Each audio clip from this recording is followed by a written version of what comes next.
Right, as you can see, we're in our garden. There's a huge stick right here, right there, and it's a silly Vicar science.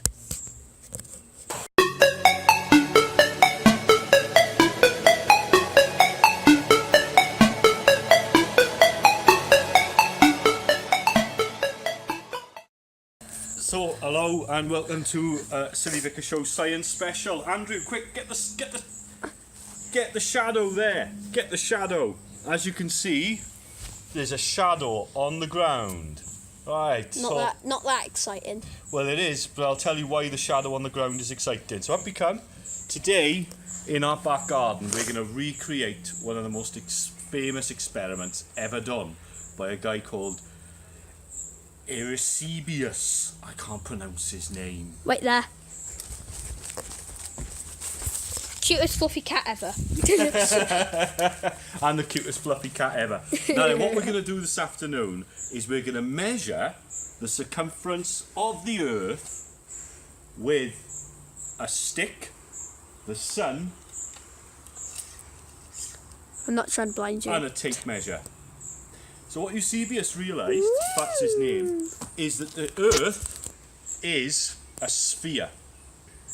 And he worked out that if he measured the length of a shadow off a stick on the ground, like this, that the sun makes on the 21st of June, which was the day before yesterday, he could measure the circumference of the Earth. Now, at 12 noon on the 21st of June, I did this experiment, but I couldn't film it. Just outside our church up there, I've got a photo of me doing it. And what we're going to do now is we're going to do the calculations. We're going to see if we can calculate the circumference of the Earth with a stick, a shadow, and a tape measure. Now here's the picture. Right, so we're now trying to do the maths for what we did outside. Shut up! I hate this tablet, it always goes off all the time. So what we did outside, we measured that shadow off the stick, didn't we? And what that does is it enables us to find an angle, and with that angle we can find out how the circumference, we can find out the circumference of the Earth. Now, bit of history. Eratosthenes, that's the bloke we're on about. He was around 250 BCE. I sometimes get him confused with a bloke called Eusebius, which was a church historian, but you can forgive me for that. What he found out was that the Earth was curved, like that. And he knew that he lived in a place called Alexandria. And he also knew a place which was quite a way away called Syene. And in Syene, there was a well. And on the 21st of June, on the summer solstice every year, the sun was directly above Syene, and the rays of the sun went straight into the well and reflected off the water in the bottom. And this was a kind of well-known phenomenon. And he was trying to work out why that was from this place called Syene, or whatever it's called. So what he did was, he worked out that if he put a stick in Alexandria, like that, at 12 noon on the summer solstice on the 21st of June, a shadow would form from the stick. Like that.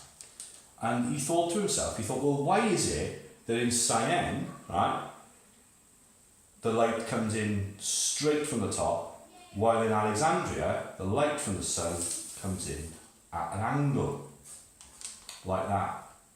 And he concluded that the sun must be perfectly aligned above the well in Syene on that particular day. Well, it must be coming in at an angle in Alexandria. So from that, he concluded that the world is curved. So he then thought, hang on a minute, I could work out how I can work out from this the circumference of the Earth. Now here's the clever bit. If he measures this angle that the shadow makes, just like we did outside, our distance was 105 centimetres, that angle there. Now if we do a bit of trigonometry, you can find out using tan, which is one of the trigonometric functions, you can work out the angle here. Now, when whatever his name is did it, he found out that the angle for him was 7 degrees. Now, because we're a lot further north, our angle is going to be a lot bigger than 7 degrees. We'll work our angle out in a minute.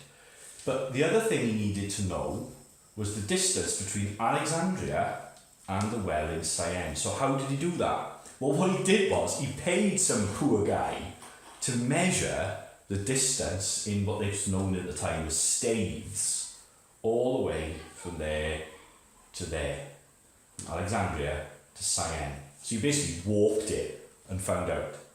Now Siam is on the Tropic of Cancer.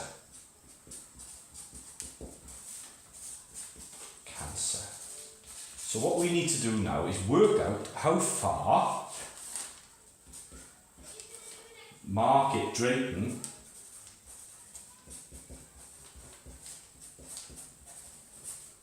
is from the Tropic of Cancer.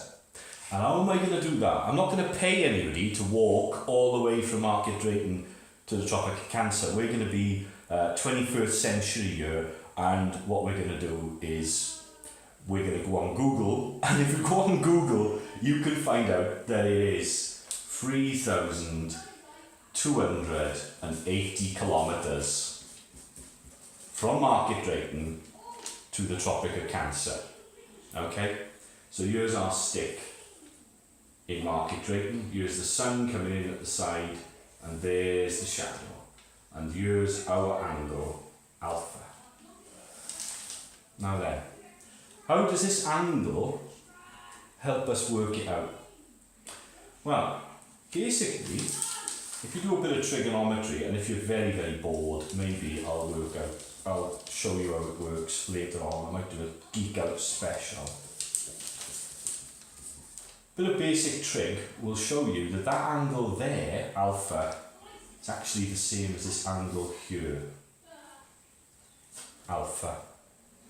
And if you know the distance, say from Market Drayton to the Tropic of Cancer, right, which is 3,280, what you can do is you can then work out the circumference of the Earth. And I'll show you how it works now.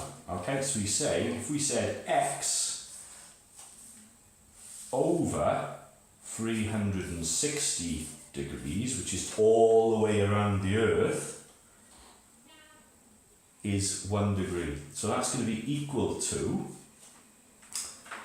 3,280 kilometres, which is the distance from here to the Tropic of Cancer.